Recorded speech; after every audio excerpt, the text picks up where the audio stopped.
Amém, meus amados. Uma boa noite a todos. A graça do nosso Deus.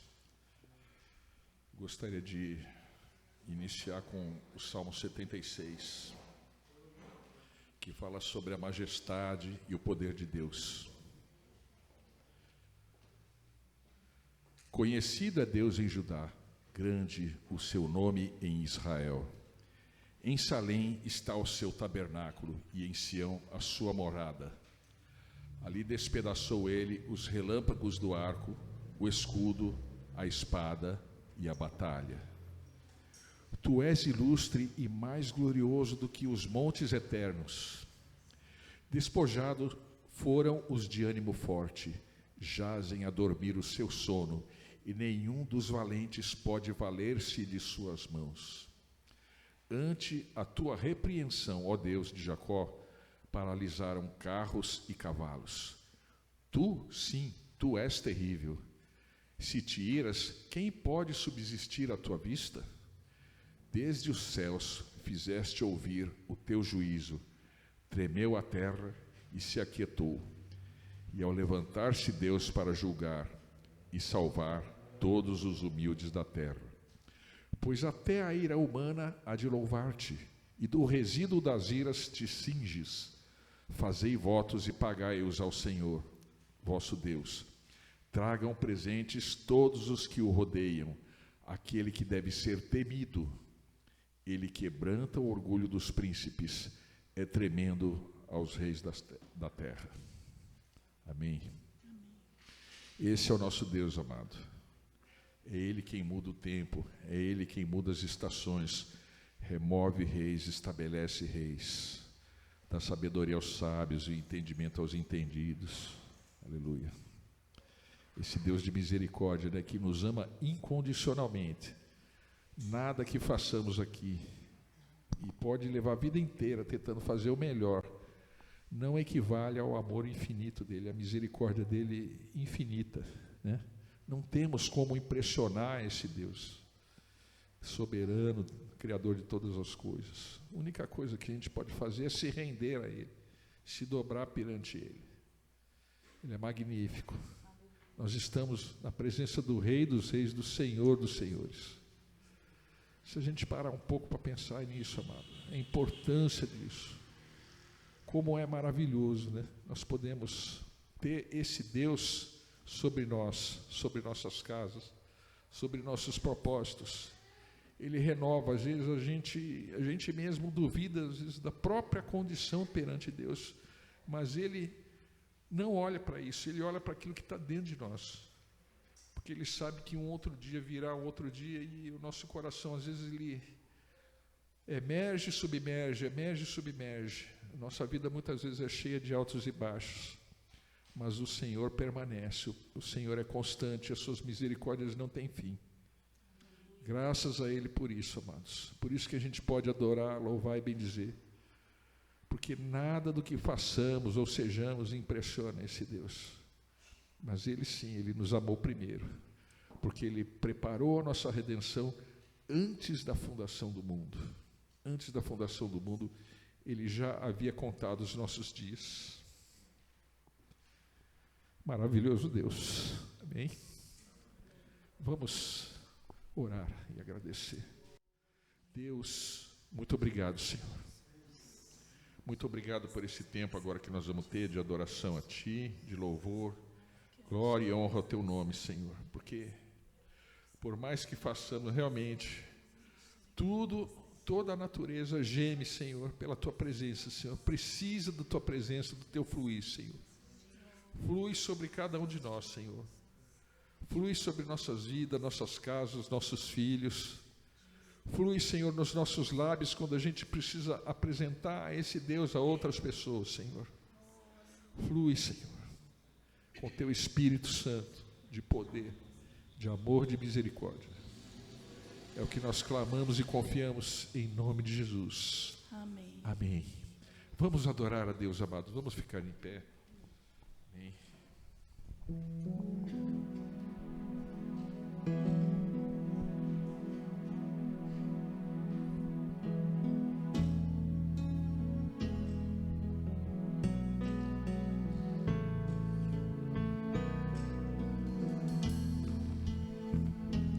Bendizei ao Senhor todo o meu ser, seu santo nome adorar. Como nunca cantai, ó meu ser, seu santo nome exaltar. Novamente, bendizei. Bendizei ao Senhor todo o meu ser, seu santo nome adorar. Como nunca cantai, ó meu ser, seu santo nome exaltar. O sol raiou, novo dia chegou, é hora de louvar outra vez por tudo que já passou, por tudo que há em mim. Quero cantar até o entardecer.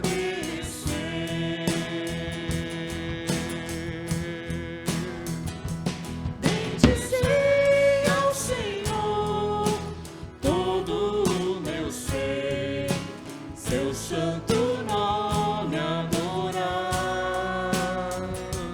Como nunca cantai, ó meu ser, seu santo nome exaltai.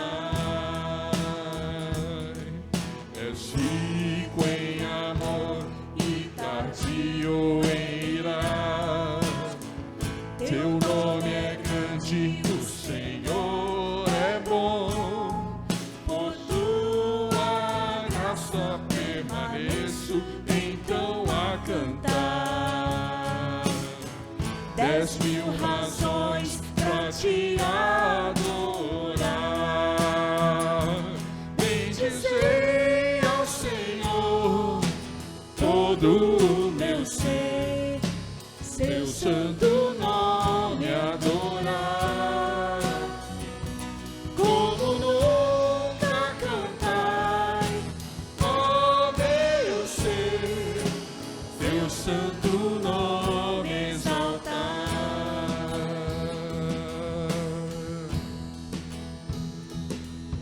E quando então minha força findar, aproximar o fim, minha hora chegar, continuarei cantando teus louvores para sempre. Por 10.000 anos e por muito mais. Bendizei ao Senhor todo o meu ser, seu santo nome adorar. Como nunca cantai, ó meu ser, seu santo nome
és grande, Senhor. Aleluia, grande é o Senhor. Aleluia. Jesus.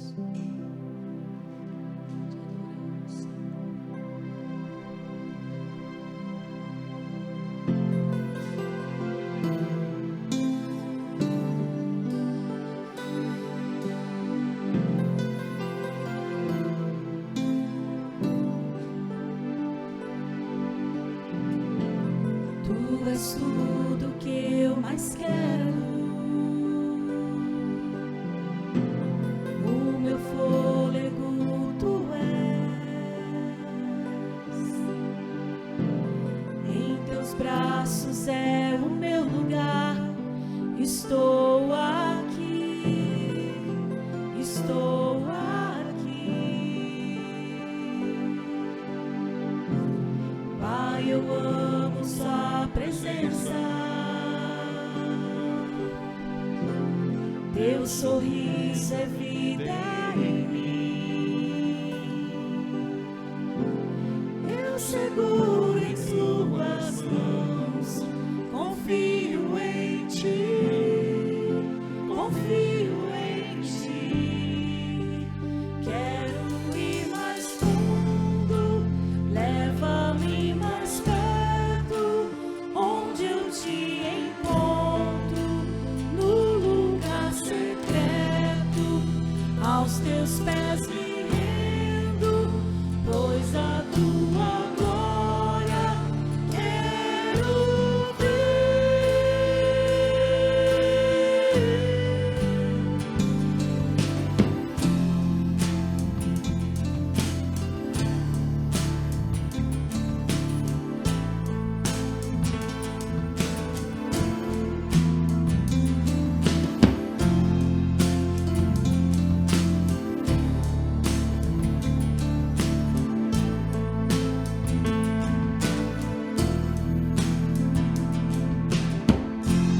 Ai, eu amo sua presença. Teu sorriso é vida em mim. Eu seguro em tuas mãos. Confio em ti. Confio em ti. Quero ir mais fundo. Leva-me mais perto, onde eu te encontro, no lugar secreto, aos teus pés me rendo, pois a tua glória quero ver. Quero ir mais fundo, leva-me mais perto, onde eu te encontro, no lugar secreto, aos teus pés me rendo, pois a tua glória quero ver.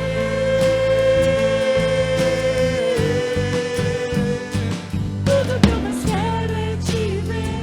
Me envolva com tua glória e poder. Tua majestade é real. Tua voz ecoa em meu ser. Tudo que eu mais quero é te ver. Me envolva com tua glória e poder. Tua majestade é real. Tua voz ecoa em meu ser. Tudo que eu mais quero é te ver. Me envolva com tua glória e poder. Tua majestade é real. Tua voz ecoa em meu ser. Tudo que eu mais quero é te ver. Me envolva com tua glória e poder. Tua majestade é real. Tua voz ecoa em meu ser. Quero ir mais fundo.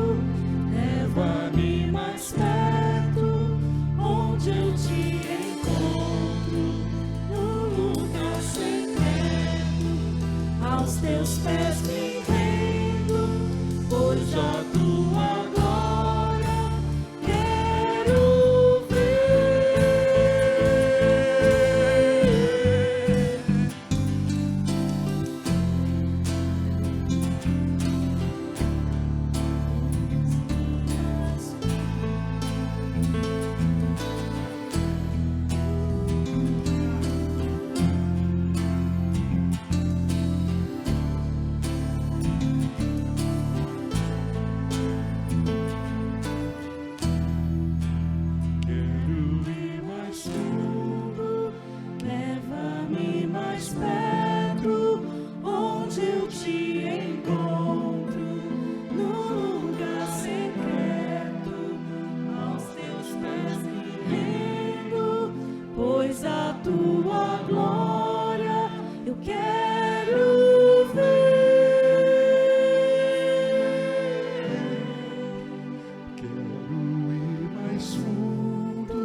Santo Deus,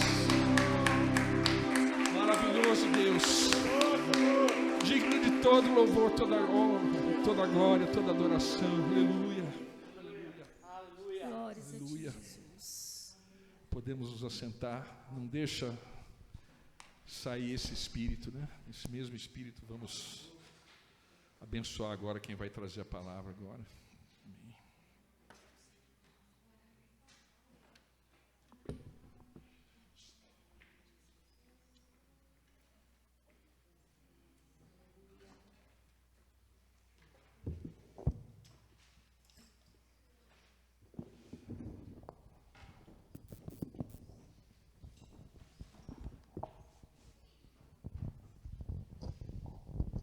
Aleluia. Estenda a sua mão aí, vamos abençoar o Roberto. Senhor Jesus, nós queremos ouvir a Tua voz nessa noite, Deus.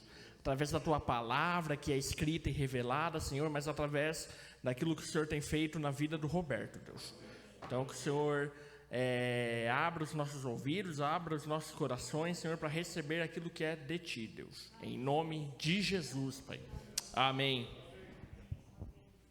Boa noite, irmãos. A paz, Senhor. Boa noite a quem está assistindo em casa, né? Tem algumas pessoas pelo YouTube assistindo. Então, boa noite também para esse pessoal. Hoje eu vim trazer uma palavra, né? Geralmente tem aquela expressão, né? Chover no molhado. Ou seja, falar da mesma coisa sempre, né? Repetir coisas. Mas quando a gente trata da palavra de Deus, eu acho que não tem isso, né? Porque ela sempre se renova, sempre traz alguma coisa nova, traz revelações. Então é isso, né? Quando a gente vai falar sobre a palavra, não estamos chovendo no molhado, não. Então, vamos falar sobre um assunto. Eu sempre busco um assunto e aí a gente trabalha esse assunto buscando o que a palavra diz, o que... Obrigado.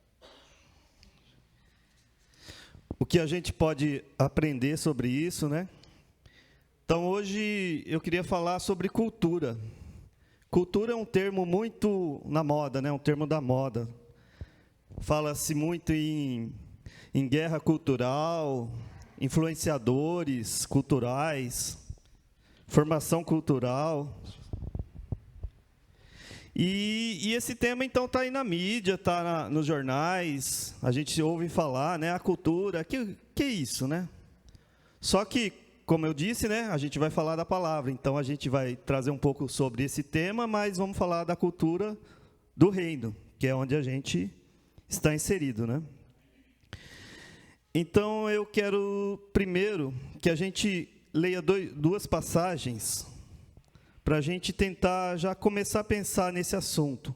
Vamos ler pensando no tema cultura e reino. A primeira está em Mateus 6. Vamos abrindo, que aí a gente vai ler junto. Mateus 6, a partir do 9, que é a oração do Pai Nosso, né? Que Jesus ensina. Ele começa assim: portanto, vós orareis assim: Pai nosso que estás no céu, santificado seja o teu nome, venha o teu reino, faça-se tua vontade, assim na terra como no céu. Aí ele continua, né? Mas a questão é que é até aqui: venha o teu reino.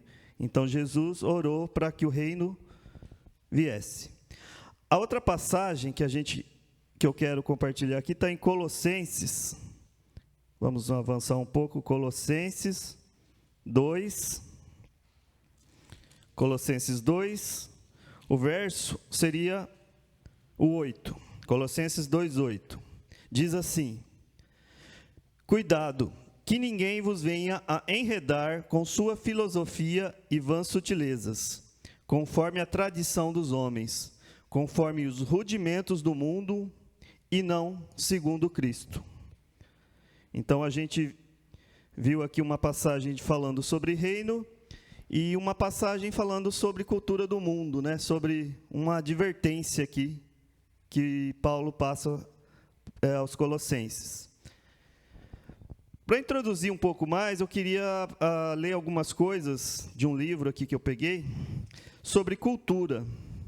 O que é cultura, né? É uma definição técnica, vamos dizer assim, uma definição de um livro de sociologia. Então, segundo a definição, cultura é a forma de uma sociedade.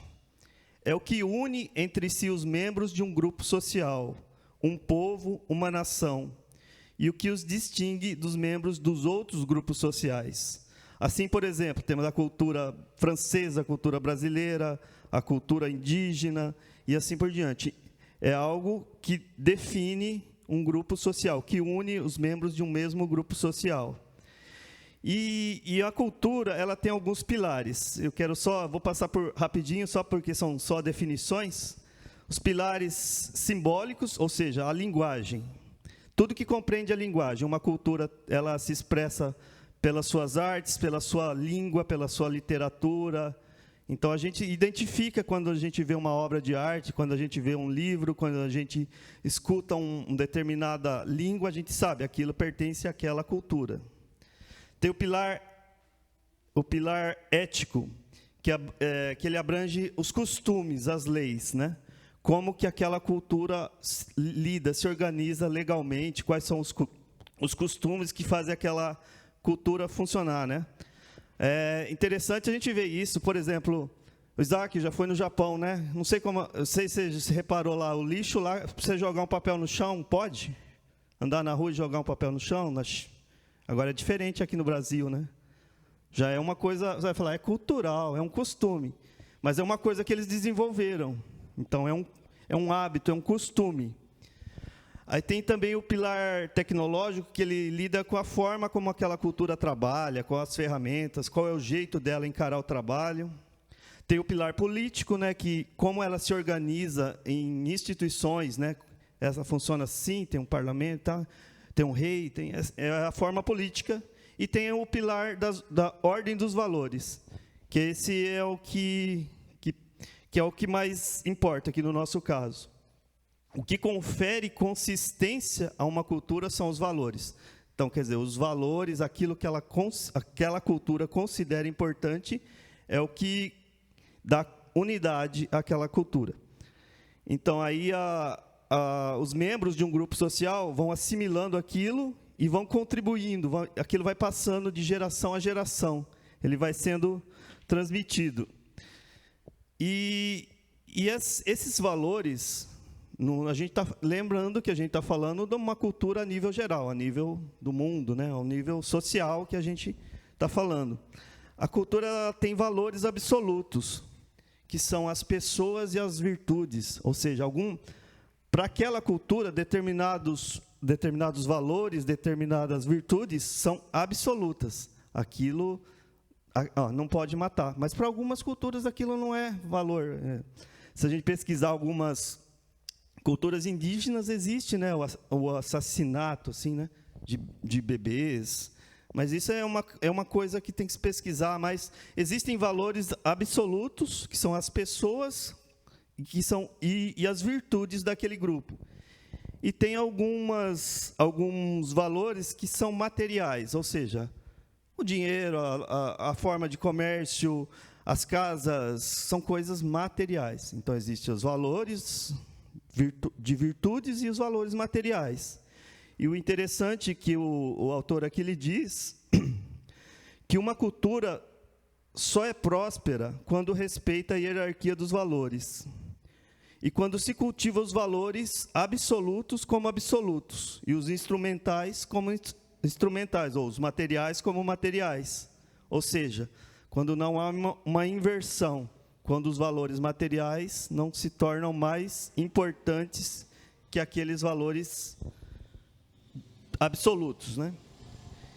E quando os valores absolutos são renegados ou desprezados, e os valores materiais são exaltados, o que desaparece dessa sociedade? A solidariedade, a concórdia, o amor e a amizade, e começa a triunfar a cobiça, a rivalidade, a concorrência, o ódio, a agressividade, chantagem, consumismo, hedonismo, e assim vai. Enfim, isso é só uma introdução, né, para a gente tentar entender. Para quem já estudou um pouco sobre isso, dá para saber que cultura é a forma como uma sociedade se organiza, e os valores são as coisas mais importantes para essa formação. Aí a gente fica pensando o seguinte, quero fazer um questionamento assim. É possível mudar a realidade de uma sociedade mudando só estruturas, ou tem que mudar a cultura? Eu vi uma frase assim, não dá para mudar a realidade de uma sociedade mudando só estruturas. É preciso mudar a cultura daquele povo. A gente vê isso na política muito, né? O pessoal quer mudar uma estrutura, mas uma cultura não foi mudada. Então, a cultura, ela permanece e ela derruba essas estruturas. E a gente traz isso para o meio da igreja. Às vezes, a igreja, no geral, né, quer mudar estruturas. Mas o que a gente precisa mudar é a cultura. A gente precisa assimilar, identificar, definir e trabalhar pela nossa cultura. Tem um isso também é lógico, já o mundo já identificou isso, né? Que é pela cultura que ele vai dominar uma sociedade. Quem pode perceber isso, nos anos para cá, você vai vendo como a mídia vai pautando as pessoas, as gerações, e elas vão se adaptando, vão sendo conduzidas, guiadas pelaquela cultura. Tem aquela historinha, que não sei se alguém já deve ter ouvido, que é famosa, de 2 peixinhos que vai nadando na água, aí vem um peixe mais velho, encontra eles, e aí o peixe mais velho pergunta: e aí, como que está a água hoje? Aí os peixinhos olham para o outro, faz uma cara de não sei e vai embora. Aí depois um pergunta para o outro: o que é a água? Ou seja, eles estão ali inseridos naquele lugar, eles nem sabem, já sabe? Só vive ali, mas nunca parou para pensar que ele está dentro de um ambiente, que aquilo ele está inserido, ou seja, é a cultura. Só que para nós estamos falando de igreja. Essa parte que eu dei aqui de introdução foi mais uma parte de sociologia, filosofia, vai? Agora vamos lá em Colossenses, voltar um pouquinho para o 1. O verso que eu quero dizer é o seguinte. Lá no 13. Essa é a verdade da palavra para nós a respeito desse assunto. Onde que a gente está inserido? Ele nos libertou, é o 13, tá? Nos libertou do império das trevas e nos transportou para o reino do Filho do seu amor. Bom, então a gente está num reino. Jesus disse lá em Lucas 17, né? Onde está o reino? Ele aqui, porque eis que o reino de Deus está entre vós. Algumas versões falam em vós, a minha aqui fala entre vós. Ou seja, a nossa realidade é estar inserido no reino de Deus. E essa é o nosso pensamento hoje, isso é o que a gente tem que refletir hoje. Existe uma cultura no mundo que eu estou inserido, mas, segundo a palavra, eu fui transportado para o reino do Filho do seu amor. Ou seja, eu permaneço, eu pertenço, eu vivo a minha vida debaixo desse reino. E agora eu queria apresentar algumas características assim nessa realidade que a gente pertence, né? Dessa nova realidade. Quais são algumas características interiores, tá? Vou começar com algumas características interiores que a gente precisa desenvolver, que a gente precisa manifestar, exaltar, para dizer que a gente pertence a esse reino. Geralmente, quando a gente vai para uma cultura nova, o Adriel, né, foi muito para a China, ele teve que se assimilar à cultura, né? Quando vocês foram para o Sudão, né, tiveram que se assimilar, perceber que algumas coisas lá são diferentes. O modo de falar, né, o jeito de agir, de comer, né? A gente também, a gente precisa, a partir do momento que a gente é chamado para o reino do Filho, do seu amor, a gente precisa ter algumas características que vão fazer parte da nossa cultura. Para entrar nesse reino, a chave é o arrependimento. Uma vez o Celso pregou, né, sobre as chaves do reino, né? Ele falou arrependimento. E eu digo, é o arrependimento e o arrependimento constante. Porque se a gente não permanecer com uma consciência de arrependimento, a gente não permanece nesse reino. Por quê? Porque a gente está numa contramão. A gente está num caminho de mudar a direção, né? A cultura do mundo se opõe ao que a gente ao que a gente quer viver. Então, a gente precisa ter essa cultura de arrependimento. Assim como João Batista diz, né? Arrependei-vos, pois é chegado o reino, né? Lá em Mateus. Tem uma frase de um autor, um pregador, Bill Johnson, alguns conhecem, acho que é lá da Bethel, né? Dos Estados Unidos. Ele diz assim, que muitos se arrependem o suficiente para serem salvos, mas nem todos o suficiente para viverem a partir de já a realidade do reino. Então, faz sentido, porque a gente, pelo arrependimento, a gente tem acesso à salvação, por crer, por confessar Jesus. Mas a gente precisa manter esse pensamento, essa consciência, para viver a realidade do reino hoje. Hoje, a partir de hoje, e enquanto Jesus não voltar, né? Enquanto isso. Tem aquela historinha também que o Milton Neves, quem conhece o Milton Neves, contou uma vez. Ele disse que um jogador foi para a Itália, só que era aqueles jogadores meia boca assim. Aí ele não quis aprender italiano, aí ficou muitos anos lá, esqueceu o português, ficou mudo. Então, esqueceu, não sabia mais como falar. Ou seja, a gente precisa buscar se transformar, precisa aprender essa cultura nova, a cultura do reino. Não tem como dizer, não, eu sou da igreja, eu fui recebido, eu creio em Jesus, mas eu não quero aprender nada desse reino, não, estou de boa. Não, faz parte, é um arrependimento. A outra coisa é a paixão pela presença dele e nele, a presença de Deus. Se a partir do momento que eu passo a fazer parte desse reino, eu vou me engajar nas coisas desse reino. Sabe, é a minha paixão, é aquilo que me motiva mais, acima das outras coisas. Tem o texto de Mateus 6, né, que diz que onde está o teu tesouro, né, está o teu coração. Tem também o texto de Mateus 13 da pérola, né, que Jesus usa justamente para fazer a figura do reino. Que ele diz que ele achou uma coisa de valor, e ele tem paixão por aquilo, ele troca tudo por aquilo, e aquilo tem um valor imensurável, e ele não consegue mais viver sem aquilo. Ou seja, paixão pela presença de Deus, pelas coisas de Deus, né? Muitas vezes a nossa paixão pode estar em filmes, em música, em esporte, em prazeres dessa cultura, mas a nossa paixão principal, o nosso amor, né, tem que estar na presença de Deus.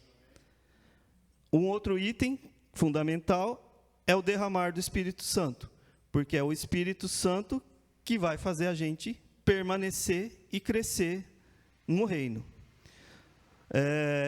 Quando a gente fala lá que nas culturas as pessoas são instruídas, elas aprendem os valores, elas aprendem os hábitos.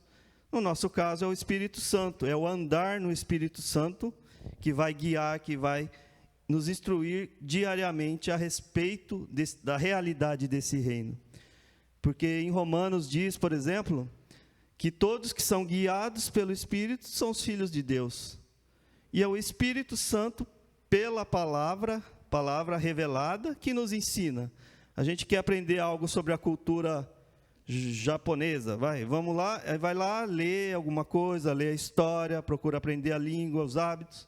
A gente quer aprender alguma coisa sobre a cultura do reino, a gente vai ler a palavra, e o Espírito Santo vai revelar. Não é só ler por ler, mas é ler com a palavra sendo revelada pelo Espírito.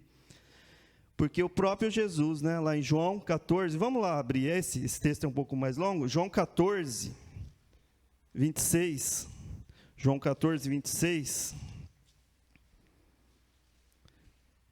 Jesus diz sobre o Espírito, 14, 26, mas aquele Consolador, o Espírito Santo, que o Pai enviará em meu nome, este vos ensinará todas as coisas, e vos fará lembrar de tudo, quanto eu tenho vos dito. Ou seja, ele vos ensinará. A gente vai receber dele a instrução. E tudo que a gente precisa para estar nessa nova cultura, nesse novo reino, vai ser ensinado por ele. É ele quem vai dar o nosso documento oficial, que vai selar, né? Dizem o selo do Espírito é o documento que a gente pertence àquele reino. É ele que vai dar poder, que vai nos capacitar para orar, para interceder, para todos os dons espirituais, para ter revelações, profecias. Ou seja, sem o derramar do Espírito Santo, a gente também não vai conseguir participar desse reino. Ou seja, está ficando claro, eu quero deixar claro assim, que a gente está inserido numa cultura desse mundo, mas o nosso reino é o reino de Deus, é o reino primordial, é a cultura que tem que prevalecer sobre esse mundo. E isso a gente tem consciência também, que o reino é presente nesse mover, e ele será consumado com a volta, com a vinda, né, de Jesus. E aí ele todas as coisas vão convergir, uma nova terra, novo céu, e aí a manifestação plena do reino vai acontecer. Mas, enquanto isso, a gente tem que viver essa realidade, a gente tem que ter essa consciência dessa realidade. E a gente tem que estar construindo isso, sabe? Não dá para... Tem algumas pessoas, às vezes a gente ouve assim, nem sei se isso foi algum pensamento de alguma igreja, assim. Já estou salvo, está pronto. Eu acho que tem a ver com um pensamento um pouquinho mais antigo, né? Uma vez salvo, sempre salvo, não preciso fazer mais nada, estou de boa. Mas a gente precisa pensar na construção, no nosso trabalho. O enquanto isso, né? O enquanto isso que eu faço. Se eu estou salvo, mas eu estou salvo para a glória de Deus. Enquanto eu estou vivendo aqui nessa terra, nesse lugar, eu tenho que revelar a pessoa, o caráter, justamente para aqueles que ainda não tiveram isso, né? É como quem já viu, quando a prefeitura doa um bairro, casinhas novas para todo mundo, tudo bonitinho, né? As pessoas eufóricas vão lá, ganhei uma casa, tudo. Mas aí passa um tempo, em determinados locais, você vai lá, depois de 1 ano, 2 anos, já se vê ponto de droga, pichação, lixo na rua. Ou seja, as pessoas ganharam uma casa, um destino, mas o que elas fizeram com aquilo? Elas não tiveram a capacidade de cuidar daquilo que elas ganharam. E aquilo vira um cortiço, vira uma favela, vira um local de crime. Muito pela cultura desse mundo, né? Mas pela falta de Deus, né? Mas eu estou dizendo isso no sentido do que a gente está fazendo com a nossa salvação, com aquilo que a gente ganhou. A gente vai deixar isso se deteriorar, só passar o tempo? Não, a gente tem um novo modo de viver. O que eu quero enfatizar mais uma vez agora aqui, é que existe um modo de viver essa cultura do reino, né? É o reino em ação. E como é? O principal agente cultural é a igreja. Então, a gente, já ouviu falar, né? Influenciador cultural, agente cultural. A gente, como igreja, a gente é chamado a viver essa cultura e ser o que vai influenciar, é o que vai fazer a diferença, é o que vai... Não é o artista, o escritor, seja o músico que vai influenciar a minha vida. É a igreja que tem que influenciar as nossas vidas em comunidade e a vida das pessoas.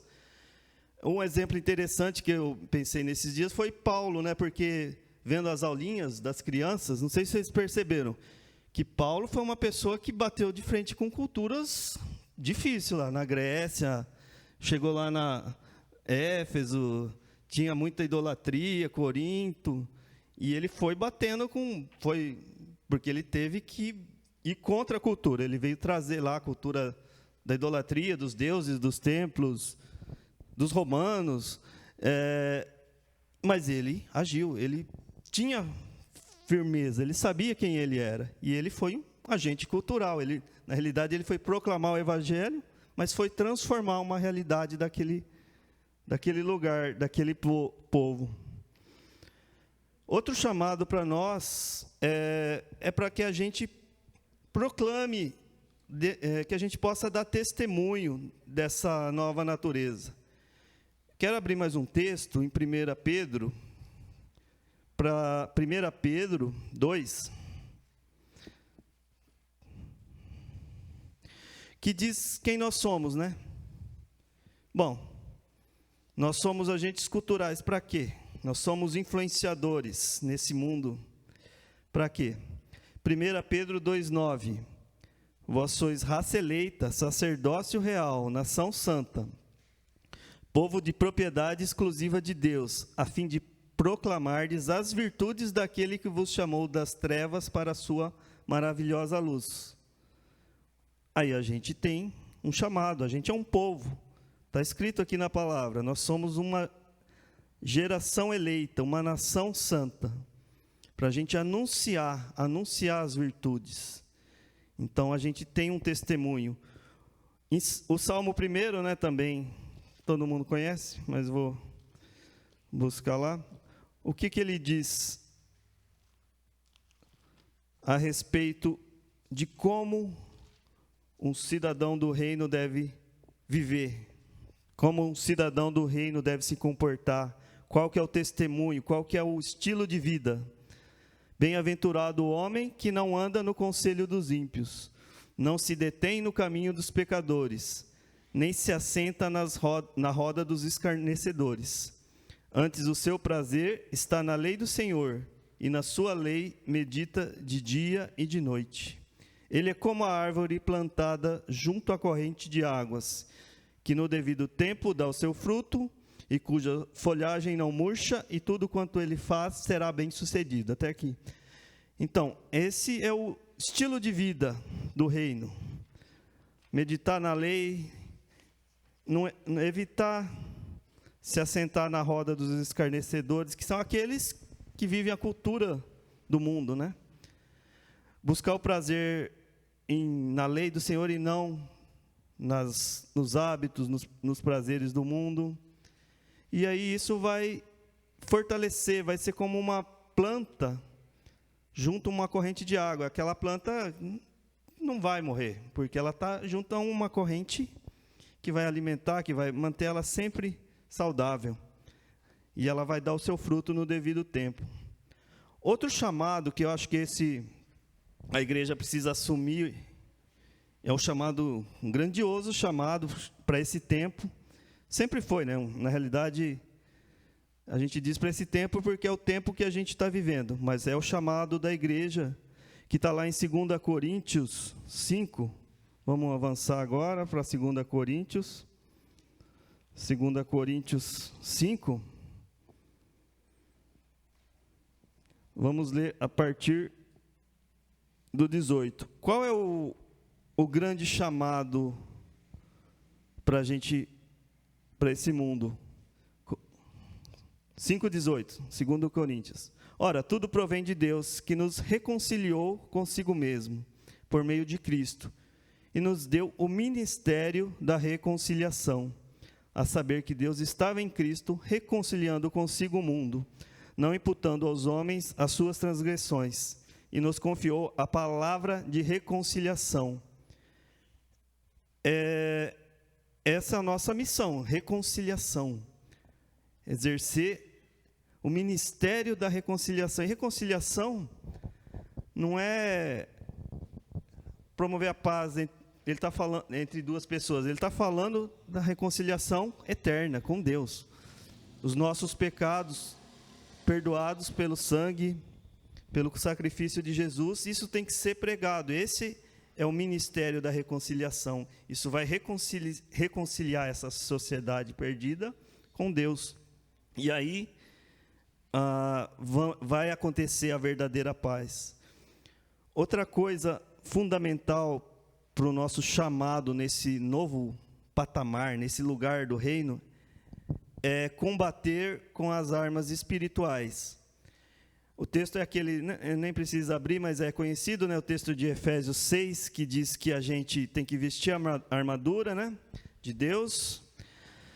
E pois a nossa luta não é contra seres humanos, mas contra poderes, potestades, né, autoridades, dominadores deste mundo das trevas.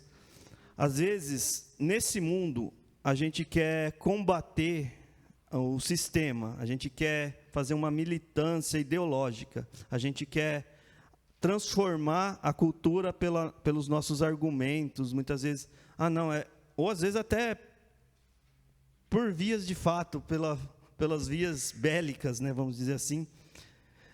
Mas não é isso que o cidadão do reino é chamado. Ele é chamado para combater com armas espirituais. E se a gente parar para pensar, para orar e para receber a direção de Deus, a gente percebe que o diabo ele age influenciando pessoas. E essas pessoas influenciam o mundo pela cultura. Por que será que tem tanto artista famoso que de repente lá se revela, eu fiz um pacto, você percebe coisas espirituais sendo reveladas.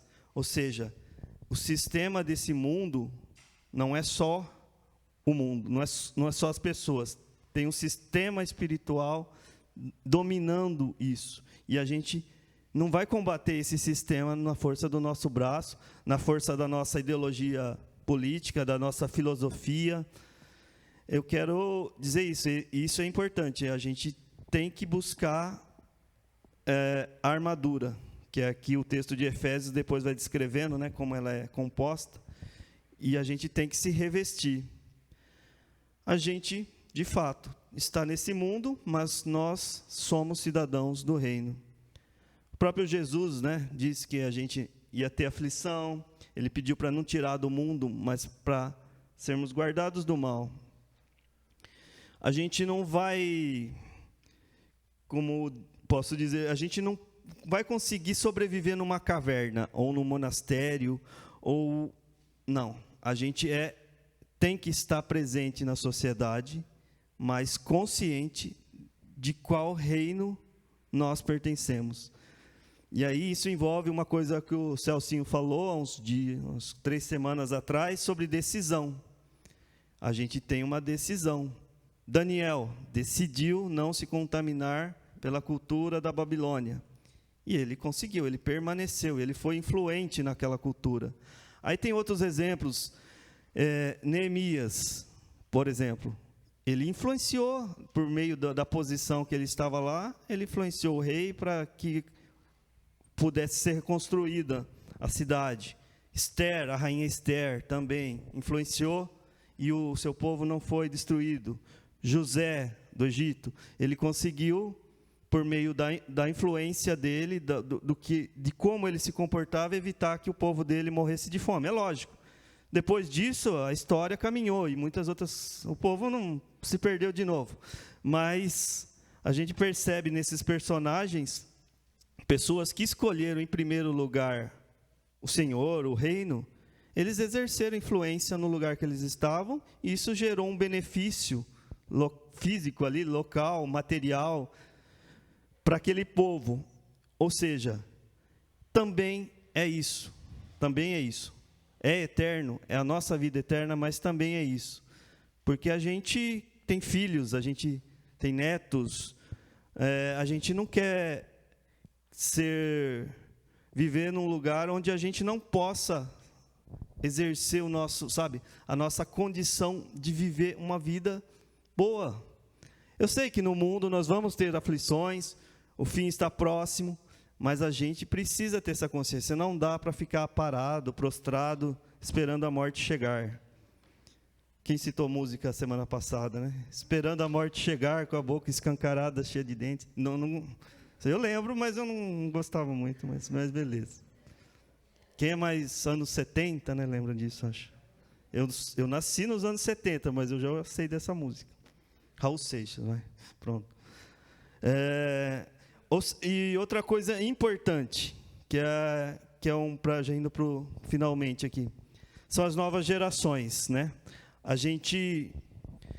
A pergunta é assim: debaixo de qual cultura as novas gerações vai ser formada?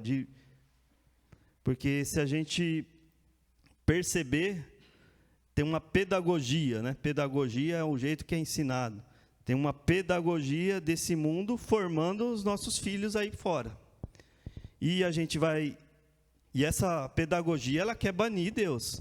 Vocês podem perceber que eles querem transformar o conceito, tirar a pessoa, já falei isso uma vez, a pessoa de Jesus, a pessoa do Espírito, e dar ideia para as crianças, uma força espiritual. Aí força espiritual pode ser qualquer coisa, pode ser um bruxo, pode ser uma magia que vem do espaço, pode ser um monstro que leva...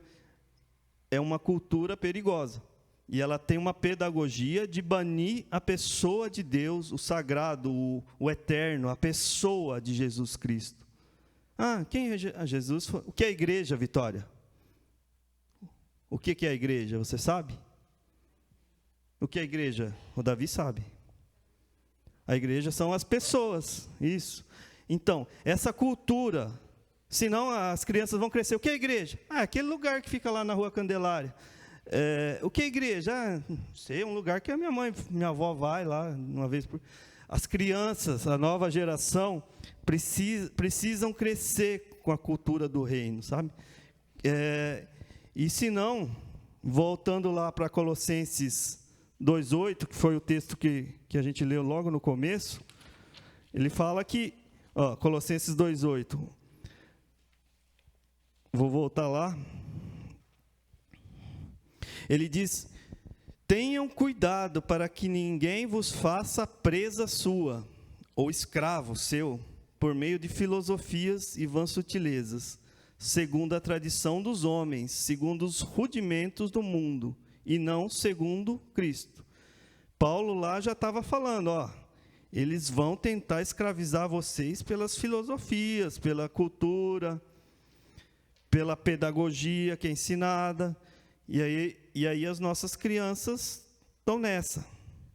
Será que a gente não precisa, não só por nós, pelo próximo, mas pela nossa família, a gente precisa despertar. O que eu queria trazer era isso, que existe um sistema mundano, existe uma cultura que nos influencia, que a gente participa, não tem como a gente se isolar, mas nós somos chamados para o reino do Filho do seu amor, e essa cultura do reino é a que tem que prevalecer, é a cultura que a gente tem que viver, desse jeito que a gente tentou falar, e é a cultura que a gente tem que ensinar. E se a gente conseguir isso, a gente vai estar respondendo ao nosso chamado. Para finalizar, vamos lá em Tito 2:11, Timóteo, né? Depois de Timóteo, é isso. Tito, não é Tito. Depois de Timóteo, 2:11. Ok, ele conclui aqui. Vamos ler esse versículo, trazendo para nós uma mensagem de esperança. Porquanto, Tito 2:11, fechou? Porquanto a graça de Deus se manifestou salvadora a todos os homens, educando-nos para que, renegadas a impiedade e as paixões mundanas, vivamos no presente século sensata, justa e piedosamente, aguardando a bendita esperança e a manifestação da glória do nosso grande Deus e Salvador, Cristo Jesus.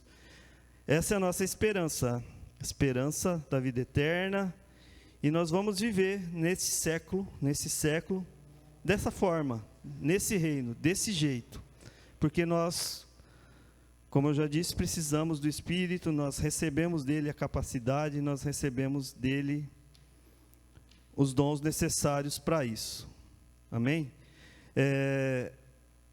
A gente vai ter a ceia daqui a pouco, e só a ceia é uma coisa cultural, porque o próprio Jesus disse: fazer isso em memória de mim. É algo que ele ensinou, que a igreja aprendeu e que a igreja pratica até hoje. Séculos, ela pratica para lembrar da memória dele. E se um dia alguém quiser tirar a ceia da igreja, a cultura desse mundo começar de forma sutil, tirar isso, a gente está tirando algo que fala da memória de Cristo, que ele mandou fazer pela memória. Então não é só, veja a importância de um simples ato que para muitos é só mais um costume, mas não é. Amém? Vamos orar só para eu concluir aqui, para agradecer esse tempo.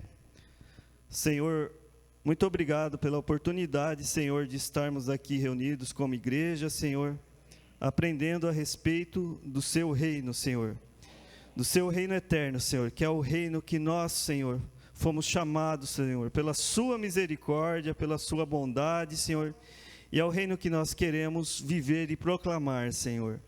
Abençoa aqui, Senhor, todas essas famílias, as que estão em casa, Senhor, com a sua presença, com o derramar do Espírito Santo, para que essa verdade do reino, Senhor, fique firme, Senhor, nos corações, Senhor, e que nós possamos ser instrumentos, Senhor, nessa terra, nessa sociedade, Senhor, tão difícil, Senhor, tão contaminada. Amém. Em nome de Jesus. Obrigado. Amém. Agora.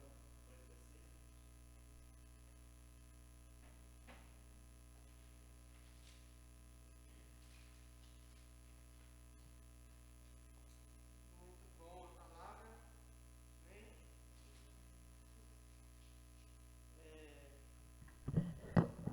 Eu esqueço disso aqui.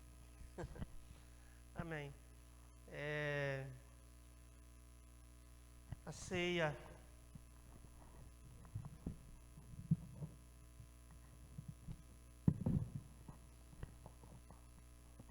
A ceia foi uma ordenança do Senhor, né, como o Roberto já falou. E Hebreus fala do sacerdócio em Cristo, né, o que ele fez. Essa semana que passou, eu estava meditando e naquele texto de Números, onde o povo começou a reclamar no deserto contra Deus e Moisés, né? E foi interessante que eles reclamaram do pão, né? Eles xingaram lá, né? Falaram assim, e nós temos que comer esse pão vil, que nós não aguentamos mais, né? E diz que eles reclamaram contra Deus e Moisés, né? Aí o que aconteceu? Foi enviado serpentes que picava todo mundo ali, né? E aí começou a morrer gente. E aí Deus mandou que se fizesse uma serpente de bronze, de metal, e levantasse ela, né? Então quem fosse picado pela serpente olhava então para a serpente de bronze e era curado. Então Jesus derramou seu sangue por nós. E João 3 diz que assim como a serpente foi levantada lá no deserto, Jesus seria levantado, né? Esses versículos vêm antes de Deus amou o mundo de tal maneira que deu seu Filho unigênito, para que todo que nele crê não pereça, mas tenha vida eterna, não é? Então a gente lembra sempre do versículo, João 3,16, mas a gente esquece que ele foi levantado no alto, né? Então Hebreus fala do sacerdócio. Então quando chega lá no capítulo 12, ele diz que nós devemos olhar firmemente, né, para o Senhor, olhando firmemente para Jesus. E esse olhar firmemente para Jesus é que vai mudar a nossa vida, que vai nos curar. Porque eu não tenho outro lugar para quem olhar. Não nos foi dado outro instrumento, outra pessoa para quem eu vá olhar e vá ser curado. Eu tenho que olhar firmemente para o Senhor, porque Ele derramou seu sangue por mim. Ainda isso é válido. Isso é válido para hoje até que o Senhor venha. Então, não adianta eu jogar culpa em Deus. O povo lá jogou culpa em Deus. O povo lá jogou culpa em Moisés. Né? Falou assim, trouxe para a gente morrer aqui nesse deserto. Não, eu tenho que olhar para a serpente viva. Mais viva. Senhor, nós queremos te louvar pela tua palavra que o Senhor nos trouxe hoje. E nós queremos mudar a cultura que está dentro de nós, Senhor. O sentimento, as nossas próprias histórias, nosso pensamento, tudo que há dentro de nós. É isso, Senhor, que nós queremos mudar, porque Tua palavra diz que é isso que sai de dentro de nós e que contamina os homens, Senhor. Nós queremos mudar, Senhor. Nós queremos pedir que o Senhor mude dentro de nós, Senhor. Tudo que não combina com a cultura do reino, Senhor. Tudo aquilo que influencia, Senhor, que sai da nossa boca, que sai, Senhor, da nossa maneira de expressar, Senhor. Senhor, venha, Senhor, curar nossa vida, Senhor. Porque nós queremos olhar firmemente para o Senhor, assim como o Senhor é aquele que deu a sua vida por nós, aquele que derramou seu sangue. Senhor, faz isso em nós por meio do poder do Espírito Santo, Senhor. Nos atrai, Senhor, de maneira que constantemente, permanentemente, Senhor, os nossos olhos estejam fixados para Ti, Senhor.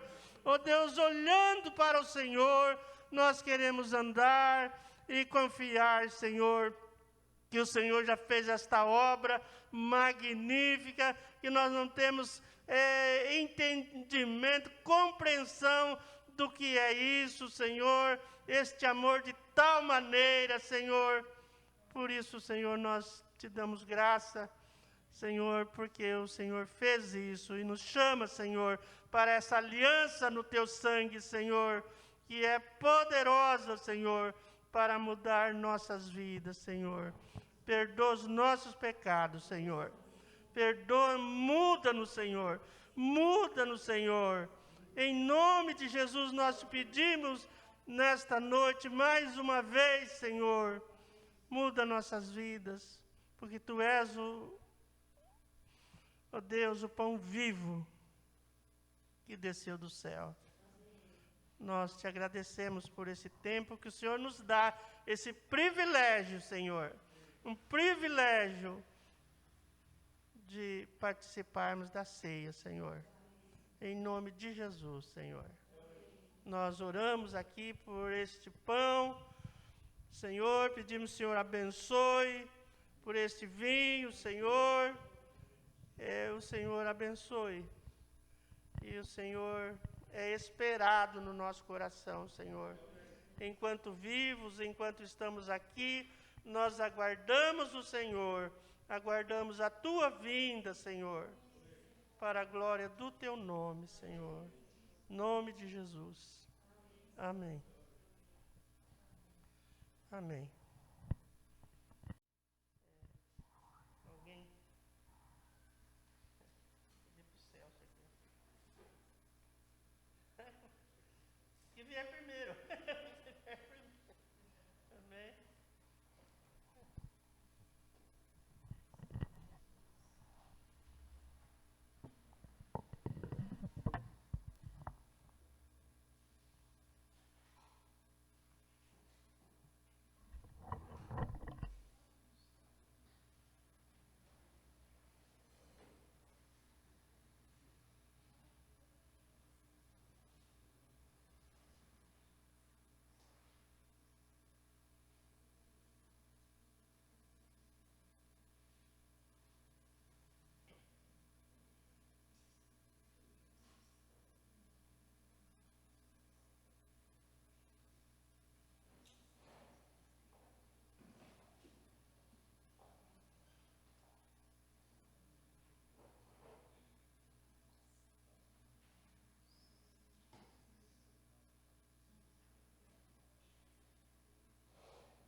Amém.